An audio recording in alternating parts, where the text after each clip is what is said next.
নমস্কার, আমি doctor Sudip Haldar, surgical oncologist. আজকে যে বিষয়টা নিয়ে আজকে আমরা কথা বলবো সেটা হলো এফএনএসি, বায়োপসি এগুলো কি এবং কিভাবে হয়, এর রিলেটেড কোনো কমপ্লিকেশান আছে কি না, এবং এই সম্বন্ধীয় কোনো কিছু আমাদের ভুল ধারণা যেটা অনেকের মধ্যে রয়ে গেছে সেগুলো নিয়ে আজকে আলোচ্য বিষয়। তো প্রথমত হচ্ছে এফএনএসি কি বা বায়োপসি কি। এফএনএসি মানে ফাইন নিডল অ্যাসপিরেশন সাইটোলজি।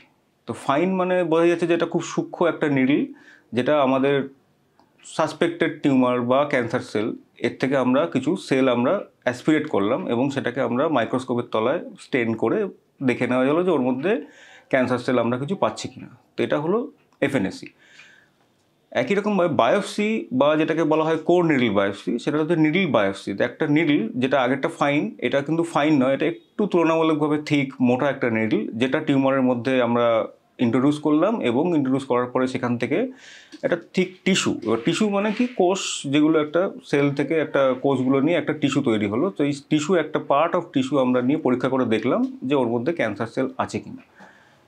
এবার কোশ্চেন আসতেই পারে যে এফএনএসি করার পরে কি বায়োপসি করা দরকার আসছে, বা যদি কোনো পেশেন্ট, অনেক সময় আমাদের কাছে কিছু পেশেন্ট আসে যারা অলরেডি এফএনএসি রিপোর্ট নিয়ে আসছেন, তো তখন আমাদের অনেক সময় বলতে হয় যে না, আমাদের বায়োপসি করতে হবে, এটা কোর নিডল বায়োপসি করতে হবে। তো তার একটা ব্যাখ্যা যেটা, যে এফএনএসিতে আমরা শুধু সেলুলার আর্কিটেকচার মানে সেলটা কী ধরনের, তার মধ্যে কোনো রকম ম্যালিগনেন্সি আছে কি না সেটা আমরা বুঝতে পারি। এখন যদি এফএনএসিতে বলা হয় যে ক্যান্সার সেল আছে, তাহলে ধরে নেওয়া গেল যাতে ক্যান্সার সেল রয়েছে, আমরা পেয়েছি।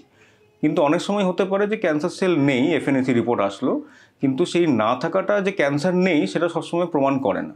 তো সেক্ষেত্রে অনেক সময় আমাদের সেটাকে সাবস্টেন্সিয়েট করার জন্য বা প্রমাণ করার জন্য আমাদের কোর নিডল বায়োপসি করতে হয়।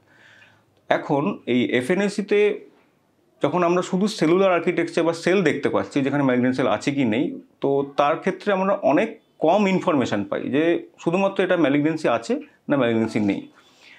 কোর নিডল বায়োপসি, যখন আমরা একটা থিক নিডল নিয়ে আমরা একটা টিস্যুটা নিচ্ছি এবং সেটা পরীক্ষা করতে পাঠাচ্ছি, তাতে আমরা বায়োপসির সাথে সাথে আরও কিছু অ্যান্সিলিয়ারি টেস্ট, আরও কিছু পরীক্ষা নিরীক্ষা আমরা করতে পারি। যেমন ধরা যাক ব্রেস্ট ক্যান্সার ক্ষেত্রে আমরা ইমিউনোহিস্টোকেমিস্ট্রি, শুধু ব্রেস্ট নয় অন্যান্য অনেক ক্ষেত্রেই করা হয়। ইমিউনোহিস্টোকেমিস্ট্রি এক ধরনের পরীক্ষা, যেটা বায়োপসি পরীক্ষার পরবর্তী একটা পরীক্ষা, যে পরীক্ষার মধ্যে দিয়ে আমরা আরও কিছু ইনফরমেশান পাই, যে ইনফরমেশানের উপর ডিপেন্ড করে যে আমাদের ট্রিটমেন্টের কিছু প্যাটার্ন, কেমোথেরাপি না হরমোন থেরাপি, এগুলো অনেক কিছু ডিপেন্ড করে। এই নিয়ে আমরা পরবর্তী সময় আলোচনা করব। এখন ধরা যাক এটা একটা হলো কোর নিডল বায়োপসি গান, যেটাকে আমরা ইউজ করে থাকি কোর নিডল বায়োপসি করার জন্য সুপারফিশিয়াল কোনো টিউমার, বা অনেক সময় সিটি স্ক্যান বা আল্ট্রাসাউন্ড গাইড করে আমাদের যদি পেটের ভেতরে বা অন্যান্য কোনো ডিপ সিটেড কোনো একটা জায়গায় কোনো টিউমার থাকে, তো সেখান থেকে বায়োপসি করার জন্য এরকম গান ইউজ করা হয়। এর বিভিন্ন রকম ভ্যারাইটি রয়েছে, যে কোনোটা আরও বেশি থিক, কোনোটা আরও বেশি সরু, সেটা ডিপেন্ড করছে আমরা কোন অর্গান থেকে বা কোন টিউমার থেকে আমরা সেই সেল নিচ্ছি, মানে টিস্যু নিচ্ছি। তো সেগুলোর উপর ডিপেন্ড করে আমাদের সাইজ ডিপেন্ড করা হয়। তো এই এক ধরনের একটা হচ্ছে গান, যেটা দিয়ে আমরা বায়োপসি নিয়ে থাকতে পারি। দেখানোর চেষ্টা করি যে এই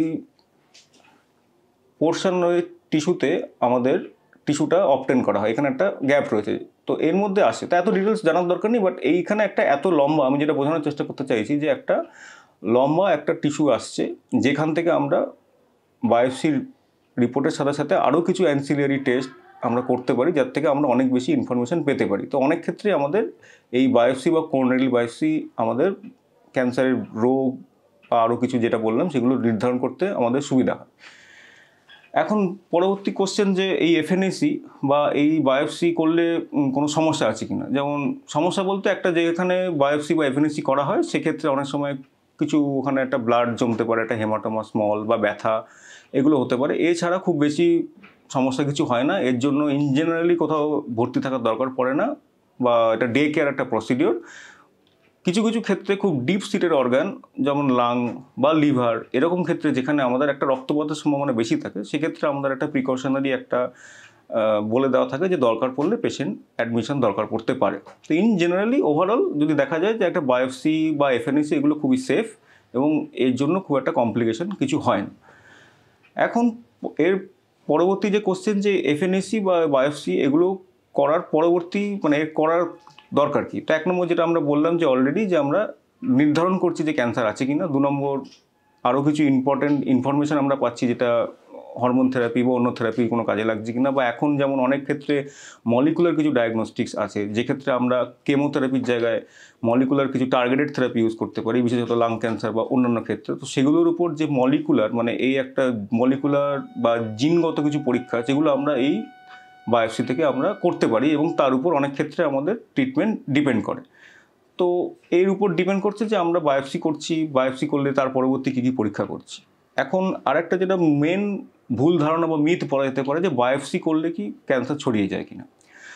তো এটা জেনে রাখা দরকার যে বায়োপসি একটা ইন্টিগ্রাল পার্ট, একটা অঙ্গাঙ্গিভাবে জড়িত একটা ট্রিটমেন্ট ক্যান্সার করার জন্য। বায়োপসি না থাকলে আমরা পরবর্তী ক্ষেত্রে ম্যাক্সিমাম ক্ষেত্রে আমরা কোনো রকম ট্রিটমেন্ট শুরু করতে পারি না, বিশেষ করে কেমোথেরাপি বা রেডিওথেরাপি ধরনের ট্রিটমেন্ট শুরু করতে পারি না। তো এখন এই বায়োপসিটা একটা ইন্টিগ্রাল পার্ট, এবং বায়োপসি করলে ক্যান্সার ছড়িয়ে পড়ে না। বায়োপসি করলেই জানা যায় যে এখানে ক্যান্সার আছে কি না, বা কী ধরনের ক্যান্সার আছে, বা কী করা যেতে পারে।